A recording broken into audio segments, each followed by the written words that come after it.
The air inside the Tiger tank is stagnant, thick with the smell of oil, sweat, and spent cordite. Through the narrow slit of the cupola, the German commander scans the dense hedgerows of Normandy. He spots the target instantly, the familiar boxy silhouette of an Allied tank cresting the ridge. It is a Sherman. To the veteran crews of the Panzerwaffe, this shape typically evokes a calculated respect, but rarely fear. They know the American doctrine well. The Shermans come in waves, flanking, smothering, calling in devastating artillery. But in a head-on duel, the German steel is superior. The Tiger's frontal armor is a fortress.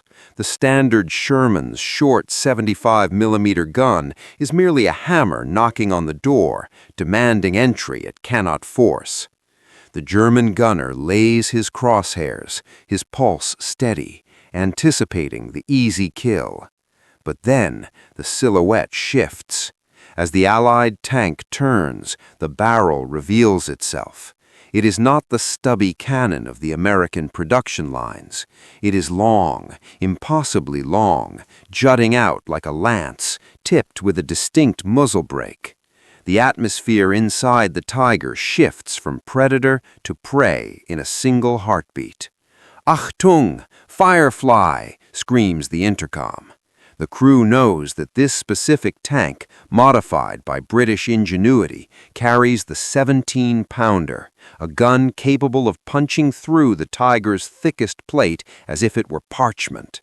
They are no longer facing a tactical nuisance. They are staring down the barrel of the only Allied weapon that can kill them instantly at this range. Today, we uncover the shocking truth about US and British battlefield dominance. To understand why a simple difference in barrel length dictated life or death in the bocage, we must look back to the industrial hearts of Detroit and the desperate war rooms of London. The M4 Sherman was not merely a vehicle, it was the physical embodiment of American strategic philosophy. When the United States entered the war, they did not seek to build the most powerful tank on Earth. They sought to build a tank they could ship across an ocean, repair in a muddy field with a hammer and a wrench, and produce in numbers that defied the comprehension of the Axis powers. The German Tiger was a masterpiece of over-engineering, a watchmaker's precision instrument built on a massive scale. The Sherman, by contrast, was an automotive triumph, as reliable as a tractor and as ubiquitous as a Jeep. For the Americans, the war was a problem of logistics. If the Germans had one tank, the Americans would bring 5. If the Germans destroyed 4, the 5th would flank the enemy and deliver the killing blow. This philosophy of mass production created a paradox on the battlefield. The standard Sherman, equipped with a short-barreled 75mm gun, was an excellent tool for infantry support. It could fire high-explosive shells that decimated bunkers, machine gun nests, and soft targets. In 1942, in the deserts of North Africa, it was a king. But by 1944, as the Allies prepared to breach the fortress Europe, the German hammer had evolved. The Tiger and Panther had arrived, beasts with frontal armor so thick that the standard Sherman's rounds would shatter harmlessly against them, even at point-blank range. The American High Command was aware of this disparity, yet they clung to a rigid doctrine that would cost thousands of lives. The United States Army Ground Forces, led by Lieutenant General Leslie McNair, believed that tanks were not meant to fight other tanks. That role was reserved for the Tank Destroyer Force, fast, lightly armored vehicles with heavy open-topped guns designed to ambush enemy armor and fade away. The Shermans were strictly for exploitation, meant to rush through holes in the enemy line and wreak havoc in the rear. Consequently, the Americans saw no urgent need to upgun the Sherman. They prioritized the tank's dual-purpose capability, favoring the 75mm gun for its superior high-explosive payload, which was used 70% of the time in combat. They believed that speed, numbers, and artillery support would overcome the German heavyweights. It was a calculated gamble, one that assumed the Germans would play by the rules of American doctrine. But the Germans did not play by these rules. They did not separate their tanks into convenient categories for the Allies to engage. They used their heavy armor as the tip of the spear, creating kill zones where the American doctrine fell apart. When a column of Shermans encountered a dug-in Tiger in a narrow French lane, the tank destroyers were rarely close enough to help. The Shermans had to fight, and they had to fight with a weapon that was effectively obsolete against German steel. This reality created a deep-seated anxiety among American crews, a feeling of helplessness that pervaded the ranks. They knew that if they turned a corner and met a Panther, their only hope was to fire a white phosphorus smoke shell to blind it, reverse frantically, and pray for air support or a lucky flank shot. But the British viewed the battlefield through a lens of hard-learned pragmatism. Having fought the Germans alone for years, they had no faith in theoretical doctrines that separated tank combat from infantry support. They had experienced the humiliation of Dunkirk and the terrifying effectiveness of the German 88mm guns in the desert. They knew that when the invasion of Europe began, they would not be facing the hypothetical enemy of the training manuals. They would be facing the veteran Panzer divisions of the SS. The British realized early on that they needed a hole puncher, a tank capable of destroying a Tiger or Panther from the front at combat ranges. And they looked at the Sherman, the only chassis available in sufficient numbers, and asked a question the Americans refused to entertain. How do we fit our most powerful anti-tank gun into a turret that was never designed to hold it? This gun was the Ordnance quick-firing 17-pounder. It was a beast of a weapon, with a barrel vivid in its length and a breech block so heavy it threatened to unbalance any tank that carried it. The Americans had rejected the idea of mounting it in the Sherman, citing ergonomic issues, crowded turrets, and the disruption of their supply lines. They chose to wait for their own 90mm guns, which would not arrive in numbers until the war was nearly over. The British refused to wait. Driven by the desperation of imminent invasion, they began a crash program to force the massive 17-pounder into the standard Sherman turret. It was an engineering nightmare. To make it fit, they had to cut a hole in the back of the turret and weld an armored box to accommodate the radio just to allow the gun to recoil. The result of this desperate surgery was the Sherman Firefly. It was a compromise in every sense of the word, a tank that sacrificed comfort, rate of fire, and crew efficiency for raw killing power. Inside, the turret was so cramped that the loader had to work contorted around the massive breech block, often bruising his limbs with every recoil. To store the long ammunition, the hull machine gunner's position was deleted entirely, turned into a chaotic storage rack for shells. The radio was shoved into the armored box welded to the back of the turret, a protrusion that served as a counterweight to the heavy barrel. But these ergonomic disasters were irrelevant to the British planners. What mattered was the ballistics. The 17-pounder fired a specialized ammunition known as armor-piercing discarding sabot, or APDS. Unlike the standard American solid shot, the sabot was a sub-caliber tungsten dart encased in a light metal sleeve that peeled away upon leaving the barrel. This dart traveled at nearly 3,000 feet per second, a velocity so high that it did not merely penetrate armor, it liquefied it. When a standard Sherman fired at a Tiger from 1,000 yards, the shell would often bounce off, leaving a gouge in the steel and a ringing in the ears of the German crew. When a Firefly fired an APDS round from the same distance, the kinetic energy was sufficient to punch through the Tiger's frontal plate, pass through the engine block, and exit the rear. This was the game changer. For the first time, the Allies had a tank that could stand toe-to-toe with the heavy cats of the Panzerwaffe. But there was a catch. The muzzle blast of the 17-pounder was so violent that it kicked up a massive cloud of dust and blinded the crew after every shot, making rapid follow-up fire nearly impossible. The Firefly was a sniper, not a brawler. The British deployment strategy reflected this reality.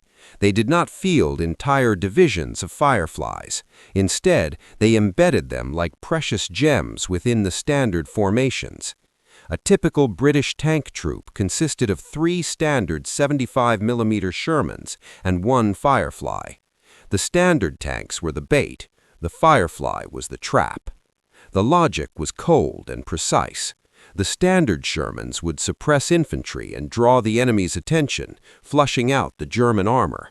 Once the Tiger or Panther revealed itself to crush the weaker Shermans, the Firefly, hanging back in the hedgerow, camouflaged and waiting, would take the kill shot. It was a doctrine of asymmetry, born from the necessity of facing superior technology with inferior resources. The Germans, however, were quick to adapt. It did not take long for the veteran Panzer crews to realize that among the swarm of Allied tanks, only one posed a true existential threat. They learned to look for the long barrel. They learned to distinguish the distinctive muzzle brake at the end of the Firefly's cannon. German tank commanders issued a standing order that became gospel across the Western Front: destroy the Firefly first. This order shifted the psychological dynamic of the battlefield entirely. To be a Firefly crewman was to be a priority target. You carried the biggest gun, but you also painted the biggest bullseye on your own hull. The British crews, aware of this, went to great lengths to disguise their lethality. They painted the barrel with counter-shading patterns to make it appear shorter from a distance. They added fake muzzle brakes to the standard Shermans to confuse the enemy. It was a deadly game of visual deception played out in the split seconds before the firing pins dropped. As the invasion fleet crossed the Channel and the hedgerows of Normandy loomed in the mist, the stage was set for a collision of these two distinct philosophies. The Americans brought a sledgehammer of logistics, relying on artillery, air power, and the sheer weight of numbers to crush the German defenses, accepting that their tanks were individually outmatched. The British brought a rapier, a precise, high-velocity weapon hidden within the mass, designed to pierce the heart of the heavy German armor. The German crews waiting in the ambush positions of the bocage were about to discover that the silhouette they respected, the Sherman, now came in 2 varieties, one they could bully and one that terrified them. The difference was often only realized when the first tungsten dart shattered their hull.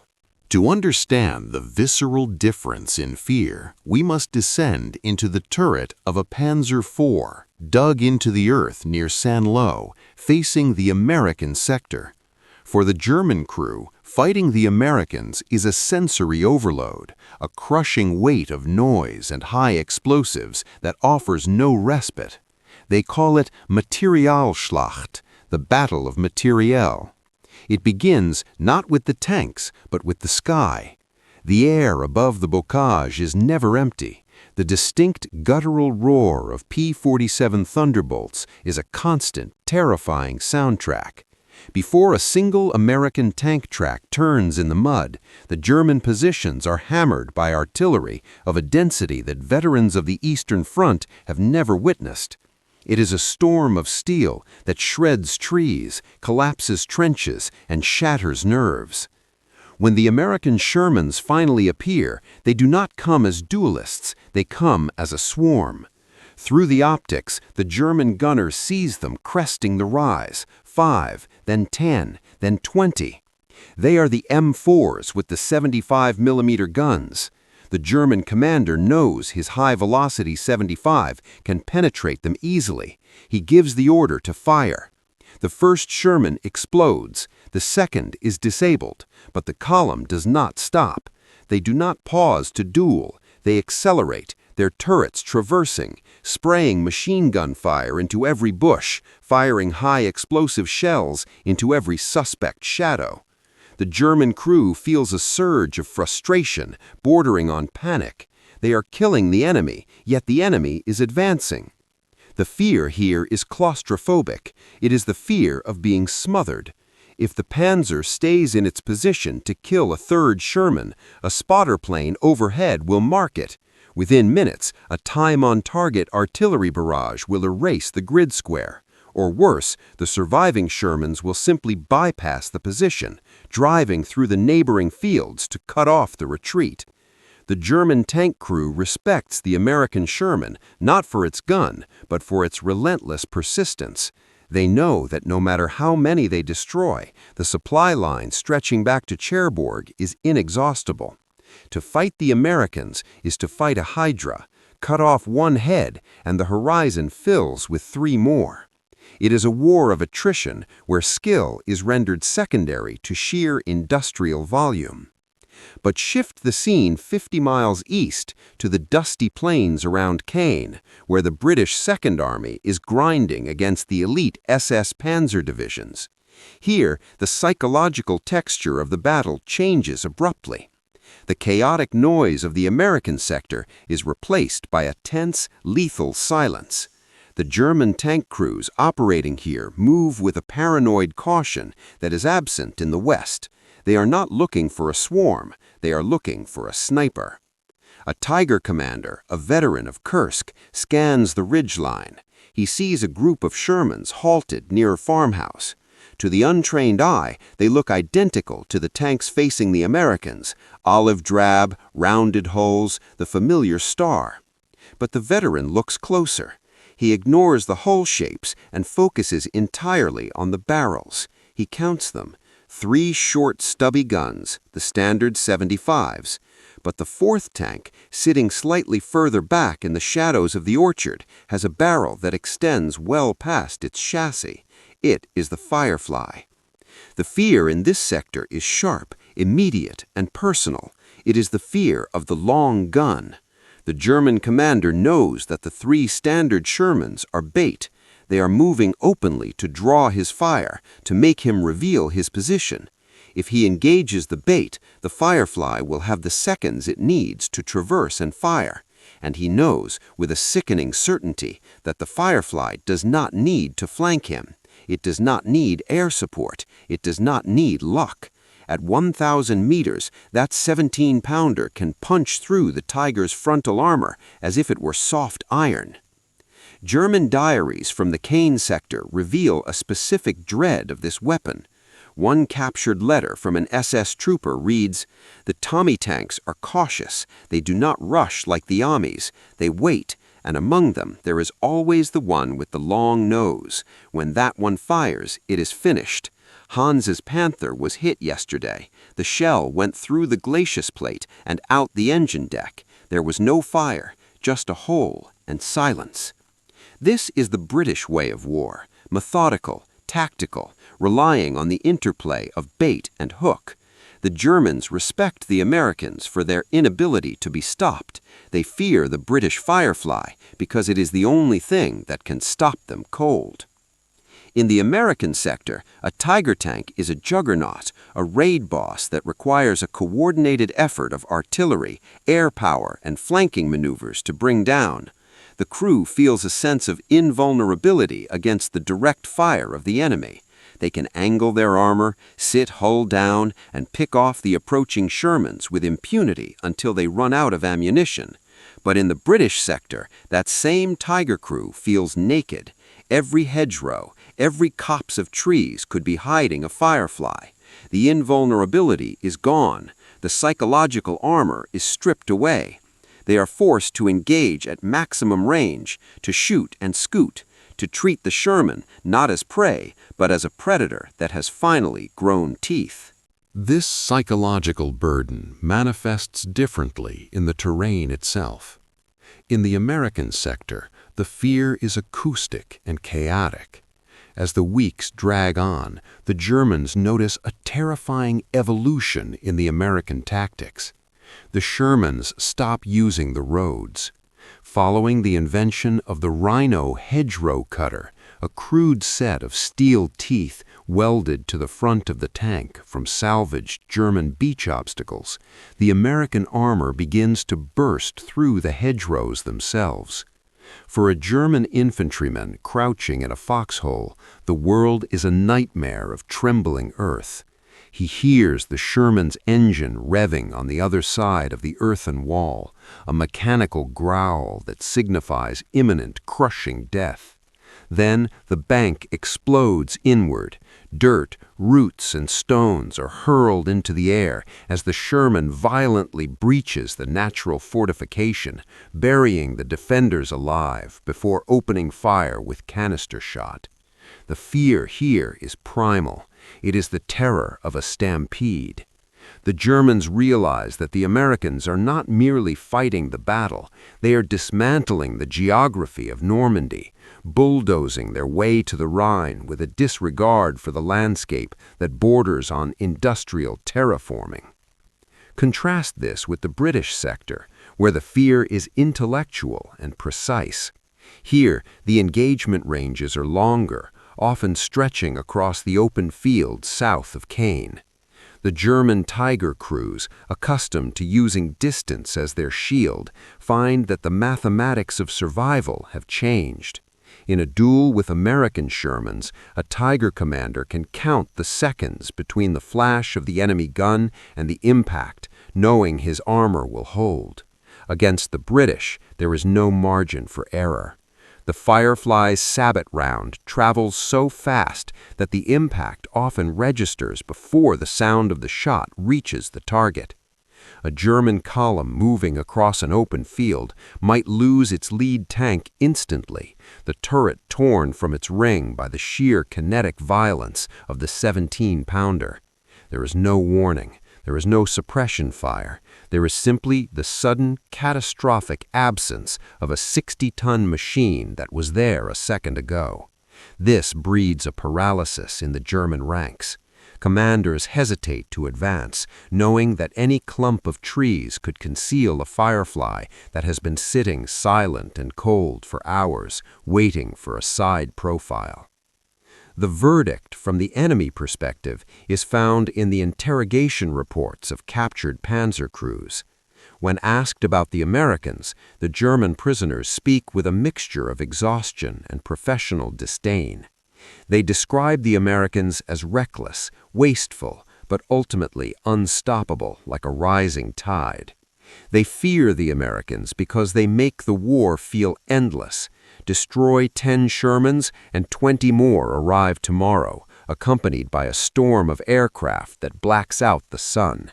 It is a hopeless, grinding defeat that erodes the will to fight. But when asked about the British, the tone shifts to a quiet, grudging respect laced with genuine dread. They describe the British as cunning, patient, and lethal. They fear the British because they make the war feel short. A confrontation with a British armored troop does not end in a retreat, it ends in a burning steel coffin. This dichotomy forces the German High Command to split their focus in a way that dooms them. They must send their heaviest, most reliable units, the SS Panzer divisions, to hold the British, because only the Tigers and Panthers can hope to survive the Fireflies. This leaves the softer Wehrmacht infantry divisions to face the American steamroller. It is a pick-your-poison scenario engineered by the Allies, whether by design or happy accident.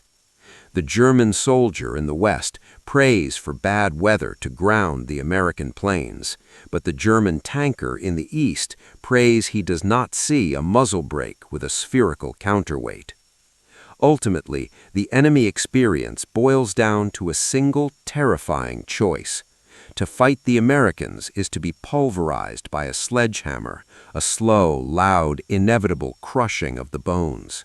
To fight the British is to be run through with a rapier, a sudden, sharp, and fatal strike that you never see coming. Both methods are effective, and both lead to the same graveyard, but the journey there feels radically different. The Americans break the German army by exhausting its ability to maneuver. The British break the German army by killing its most experienced crews. As the dust settles over the Falaise pocket and the broken remnants of the Wehrmacht stream back towards the German border, the survivors look back at the burning horizon. They have tasted both poisons. But as the Allied pincers close, the question that haunts the retreating generals is not which tank was better, but which philosophy truly broke their line, the one that smothered them in steel or the one that pierced them through the heart. The operational impact of the Firefly was so profound that it rewrote the German handbook on engagement. Before Normandy, a Tiger platoon could confidently hold a ridge against a company of Allied medium tanks, picking them off like targets at a shooting range. But the presence of the 17-pounder shattered this geometric certainty. German commanders were forced to abandon the high ground. They began to hide their Tigers in the dense foliage of the valleys and the rubble of villages, sacrificing their range advantage for the safety of concealment. This was a defensive regression, a move born of fear that ceded the initiative to the Allies. The Firefly had done something no amount of American artillery could do. It had made the German heavy armor timid. The most potent demonstration of this shift occurred on August 8, 1944, near the town of Gomesnil. Michael Wittmann, the Black Baron, the most celebrated tank ace in the history of the Third Reich, led a counterattack to halt the Allied advance. In the past, Wittmann had single-handedly destroyed entire British columns, his Tiger impervious to their return fire. But this time, he was not facing the standard Shermans of the Desert War. He was facing the Northamptonshire Yeomanry, equipped with the Firefly. From a concealed position in a woodline, a single Firefly gunner, Trooper Joe Eakins, sighted the advancing Tigers. In 12 minutes, Eakins destroyed 3 Tigers. One of them was Wittmann's. The shell penetrated the hull, igniting the ammunition and blowing the turret cleanly off the chassis. The death of Wittmann was not just the loss of an ace, it was the death of the myth of German invincibility. It proved that the British gamble, sacrificing everything for a big gun, had paid off. The Tiger could be killed not by a swarm, but by a single, well-placed shot from a tank that looked from a distance just like any other Sherman. While the British were grinding the German heavy armor into scrap metal around Caen, the Americans were unleashing the strategic consequences of their own doctrine. The standard Sherman, for all its weakness in a head-on duel, was mechanically robust and fuel-efficient. Once the German lines were ruptured, the Americans did not stop to fight. They raced. They exploited the open country with a speed that the heavier, breakdown-prone German tanks could never hope to match. The Americans turned the war into a track meet. They bypassed strong points, cut communication lines, and surrounded entire German armies before the enemy commanders even realized the front had collapsed. Yet this speed came with a bitter aftertaste. As the American columns raced across France, they frequently ran into rearguard actions commanded by isolated Panthers or King Tigers. In these moments, the American crews paid the price for their commanders' stubborn adherence to the tank destroyer doctrine. The 75mm shells bounced off the German armor like hail. Frantic radio calls for tank destroyers often went unanswered, as the M10s and M18s were stuck in traffic miles behind the spearhead. The Americans were forced to improvise, using white phosphorus to blind the enemy, or ramming their tanks through buildings to get flank shots. It was a desperate, bloody way to fight, and it bred a deep resentment in the ranks. They watched the newsreels of the British Fireflies knocking out Tigers at 2,000 yards and asked a simple, furious question: why don't we have that gun? General Eisenhower himself began to demand answers. The ISNI tests, conducted in the field in Normandy, had confirmed the grim reality. The standard American anti-tank rounds were useless against the front of a Panther. The U.S. Army frantically began to deploy the 76mm Sherman, a stopgap solution that offered better penetration but still fell short of the British 17-pounder. The Americans had won the race across France, but they had done so by feeding men and machines into a meat grinder, while the British had provided the anvil against which the German army was broken. The stage was now set for the final act of the war, where these two divergent paths, the American hammer and the British needle, would have to merge to breach the heart of the Reich. As the Allied armies pressed into the German borderlands, the consequences of these doctrinal choices became starkly visible in the snow. During the Battle of the Bulge, when the Panzers launched their desperate winter offensive, American crews found themselves isolated in the freezing forests, their 75mm shells shattering harmlessly against the thick hide of the king tigers. It was here that the absence of the Firefly in American ranks was felt most acutely. Desperate messages filled the airwaves, pleading for anything that could stop the steel giants emerging from the mist. In many sectors, American ingenuity was forced to compensate for the lack of firepower. Crews engaged in suicidal close-range flank attacks or relied on the sheer bravery of bazooka teams to do the work their tanks could not. The German offensive was eventually halted, not by a superior tank, but by the immovable stubbornness of the American soldier and the eventual clearing of the skies that allowed air power to return. However, where the British and American lines met, a lethal synergy began to emerge. In joint operations, the tactical distinctiveness of the two forces created a dilemma the Germans could not solve. American units would fix the enemy with overwhelming volume of fire, pinning the Panzers in place with a storm of high explosives.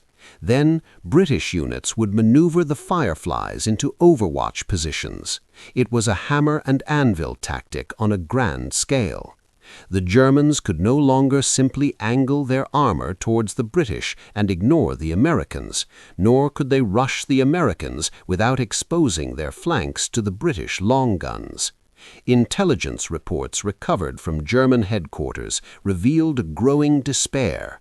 They noted that while the Americans were predictable in their aggression, the integration of British anti-tank capability made the Allied front effectively unbreakable. The enemy had stopped looking for weaknesses. They were now only looking for exits. This forced evolution signaled the death knell of the pre-war doctrines. The American concept of the tank destroyer force was quietly abandoned. The reality of combat had proven that you could not choreograph a battle so that specific enemy tanks only met specific friendly counters. A tank had to be able to fight everything it met. The British, conversely, realized that while the Firefly was a brilliant improvisation, it was still a glass cannon, a powerful gun on a chassis that was too tall, too thinly armored, and too prone to burning. They began to look beyond the Sherman. The Firefly was not the future, it was the bridge to the future. It proved that a medium tank could carry a heavy gun, a concept that would lead directly to the development of the Centurion, a British tank that would arrive just as the war ended, combining the reliability of the Sherman with the lethality of the Firefly, becoming the first true main battle tank. By the time the Allies crossed the Rhine, the psychological victory was absolute. The German crews, once the hunters of Europe, were now operating in a state of perpetual anxiety. They were fighting a two-front war within a single battlefield, a war against the inexhaustible American supply chain and a war against the terrified precision of British ballistics. The Wehrmacht's final after-action reports are telling. They do not speak of the Sherman as a singular vehicle. They speak of it as a delivery system for two different kinds of death. One was a slow strangulation by numbers. The other was a sudden, violent execution. The respect they held for the Sherman was the respect one gives to a plague. The fear they held for the Firefly was the fear one feels for the executioner. In the ruins of Berlin and the surrender fields of Lüneburg Heath, the data was finally collated. The Firefly had been a logistical nightmare, a rush job, and a crew killer, but it had achieved the impossible. It had kept the German heavy armor at bay long enough for the American industrial machine to finish the job. The compromise had worked. The duality of the Allied approach, unintentional as it may have been, had dismantled the most technologically advanced armored force in history. When we walk the quiet fields of Normandy today, the rusting hulks of the Panzers stand as monuments to a fatal miscalculation. The German war machine bet everything on the concept of the Übermensch, the superior man, the superior machine, the belief that quality alone could hold back the tide. They looked at the Sherman and saw a mediocrity. They saw a tank that was too tall, too lightly armored, and mass-produced by a nation of shopkeepers and assembly line workers. But they failed to see the spirit that animated that steel. The story of the Sherman and the Firefly is not merely a technical comparison of muzzle velocities and armor plates. It is the story of how the free world fought. The Americans brought the philosophy of the assembly line, the belief that the war would be won by the sheer overwhelming momentum of a free society mobilizing its industry. They proved that quantity has a quality all its own. The British brought the philosophy of the cornered fighter, the innovation born of desperation, the willingness to break the rules of engineering to forge a weapon capable of killing a giant. Separately, these doctrines were flawed. The American tank was too weak, the British tank was too scarce, but together they formed a complete organism. The German crews feared the Firefly, but they respected the Sherman. In that distinction lies the essence of the Allied victory. It was a victory won not by a single wonder weapon, but by the messy, difficult, and ultimately unstoppable cooperation of two distinct cultures. The Firefly was an imperfect beast, an uncomfortable hybrid of American mass production and British lethality. It was cramped, it was dangerous to its own crew, and it was a logistical headache. But in the critical hour, when the tiger stood in the road and the fate of Europe hung in the balance, it was the only tank that could answer the door. It remains history's greatest proof that while perfection is the enemy of the good, adaptation is the enemy of the invincible.